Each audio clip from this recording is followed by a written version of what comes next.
মমতা বন্দ্যোপাধ্যায়কে অবশ্যই আমাদেরকে স্যালুট জানাতে হয়। বাংলাদেশকে যদি অস্থিতিশীল করা হয়, সেভেন সিস্টার্স মিয়ানমার কোন পোর্শন স্থিতিশীল থাকবে না।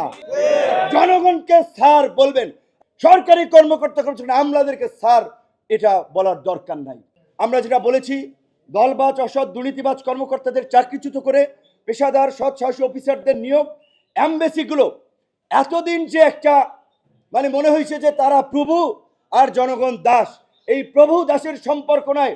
প্রত্যেকটি অ্যাম্বাসিতে একজন লেবার যাক আর একজন শিল্পপতি যাক, প্রত্যেকের জন্য একই ট্রিটমেন্ট হবে, একই বিহেভিয়ার হবে। প্রত্যেকের জন্য আপ্যায়নের ব্যবস্থা থাকতে হবে। একটা চা, একটা বিস্কিট, সবার জন্য আপ্যায়নের ব্যবস্থা থাকতে হবে। লেবার যাক আর যে যাক, প্রত্যেককে স্যার বলে অ্যাড্রেস করবেন।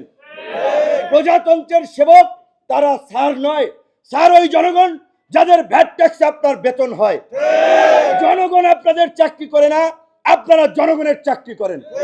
জনগণকে স্যার বলবেন।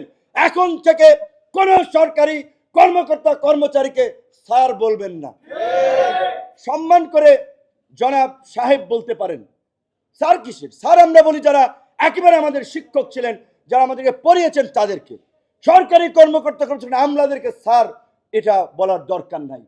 আমরা যেটা বলছি, দূতাবাসগুলোতে সকলের অভিযোগ শুনতে হবে, সকলের পাশে দাঁড়াতে হবে। আজকে প্রবাসীরা যে অসহায়ের মতো ভিন দেশে যে জীবনযাপন করছে, ভয়ে এমবেসি যেতে পারছে না, দালাল ধরে এমবেসিতে যাওয়া লাগে।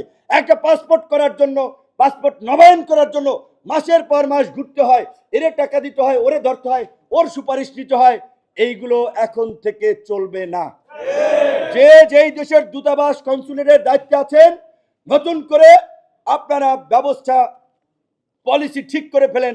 পরিবর্তন তো আসবে, কিন্তু যারা অলরেডি দায়িত্বে আছেন তারা ইতিমধ্যেই আমরা অনুরোধ করব আপনারা আপনাদের কার্যক্রম শুরু করে দিন। বাংলাদেশে ধর্ম, গোত্র, বর্ণের ভিত্তিতে কোনো সংঘাত, সহিংসতা, কোনো বিভাজন বাংলাদেশে হয় না, হবে না, ইনশাল্লাহ এটা আমরা বলতে পারি। ইন্ডিয়া তার নিরাপত্তার স্বার্থে তার যে ক্লোজেস্ট 4,500 বর্ডার শেয়ারিং কান্ট্রি, বাংলাদেশকে নিয়ন্ত্রণে রাখতে, চাপে রাখতে তাদের বিভিন্ন এজেন্টদেরকে এখানে তৈরি করে, আর্থিকভাবে পৃষ্ঠপোষকতা করে, অ্যাম্বাসিতে নিয়ে একটা প্রোগ্রামে দাওয়াত দিয়ে, অ্যাম্বাসেডারের সাথে খাতিল করে, তাদেরকে দিয়ে এইখানের এই কমিউনাল হারমোনি ব্রেক করার জন্য, নষ্ট করার জন্য, সাম্প্রদায়িক সম্প্রীতি নষ্ট করার জন্য সাম্প্রদায়িক বিভাজন এবং সাম্প্রদায়িক সংঘাত ঘটিয়ে থাকে।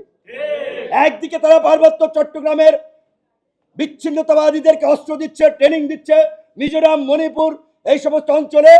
আরেকদিকে আবার তারাই কিন্তু ওই যে সন্তু লারমা বাহিনীর সাথে যে শান্তি চুক্তি হয়েছে, এটা তো ইন্ডিয়ার মধ্যস্থতা হয়েছে, আপনারা তো জানেন। রাষ্ট্রীয় পলিসি বুঝতে হবে, রাষ্ট্রীয় নিরাপত্তা বুঝতে হবে। আবার ইন্ডিয়াই তাদেরকে, শেখ হাসিনাকে দিয়ে এই শান্তি চুক্তি করিয়েছিল সে সময়। তার মানে পরিষ্কার কথা, এই দেশে যারা বাস করে, পাহাড় থেকে সমতল, সবাই এই দেশের নাগরিক। হিন্দু, বৌদ্ধ, খ্রিস্টান। আমরা আপনাদেরকে কথা দিচ্ছি, আমাদের অফিস আল্লাহজির 2 তলায়। একজন মানুষ যদি ভুক্তভোগী হয়, তার পাশে আমরা দাঁড়াবো, রাজপথ থেকে শুরু করে সমস্ত জায়গায়। কিন্তু দয়া করে দেশ অস্থিতিশীল হয়, বিদেশিরা ফায়দা নেয়, দেশে সংঘাত, সহিংসতা, নৈরাজ্য তৈরি হয়, এই রকমের কোনো কাজে কেউ সমর্থন দিয়ে না। এটা আপনাদের প্রতি আমাদের অনুরোধ থাকবে।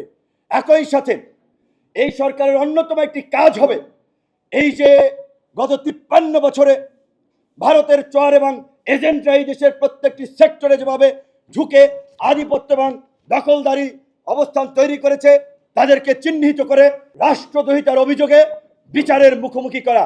ডক্টর মোহাম্মদ ইউনূস সাহেব যে কথা বলেছেন, এইটাই বাংলাদেশের রাষ্ট্রীয় পলিসি নির্ধারণ হয়ে গিয়েছে এক প্রকারের।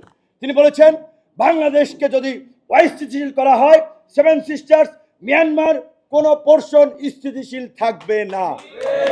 আজই পরিষ্কার কথা, টিট ফর ট্যাট, ইট্টি মারলে পাটকেলটি খেতে হবে। তুমি আমার সাথে বন্ধুত্বের সম্পর্ক স্থাপন করবা, আমরা সর্বোচ্চ তোমার জন্য করব। তুমি আমাদেরকে শত্রু ভাবাপন্ন ভাববা, আমরাও তোমাদেরকে শত্রু ভাবাপন্ন ভাববো। আজকে বাংলাদেশের এই আন্দোলনের পক্ষে কলকাতা থেকে শুরু করে পুরো ইন্ডিয়াতে ছাত্র জনতা যেভাবে বাংলাদেশের এই মানুষের পক্ষে দাঁড়িয়েছে, আজকের এই প্রোগ্রাম থেকে মমতা বন্দ্যোপাধ্যায়কে অবশ্যই আমাদেরকে স্যালুট জানাতে হয়, অবশ্যই ধন্যবাদ জানাতে হয়। তিনি যেভাবে বলেছিলেন সেটি ন্যাশনাল নয়, শুধু ইন্টারন্যাশনালি একটি বড় প্রভাব তৈরি করেছে যে আমার বাংলাদেশি ছাত্র জনতা ভাইরা যদি নিরাপত্তায় ভোগে, প্রাণ বাঁচানোর জন্য সীমান্তে ঠক ঠক করে পশ্চিমবঙ্গের দরজা তাদের জন্য খোলা থাকবে। তিনি এই কথা বলে বাংলাদেশের মানুষের বন্ধুত্বের পরিচয় দিয়েছেন। ভারতের রাজনীতিবিদদের কাছ থেকে, পলিসি মেকারদের কাছ থেকে আমরা এই দৃষ্টিভঙ্গি চাই, কিন্তু গত 15 বছরে সবার কাছ থেকে সেইটা কিন্তু আমরা পাই নাই।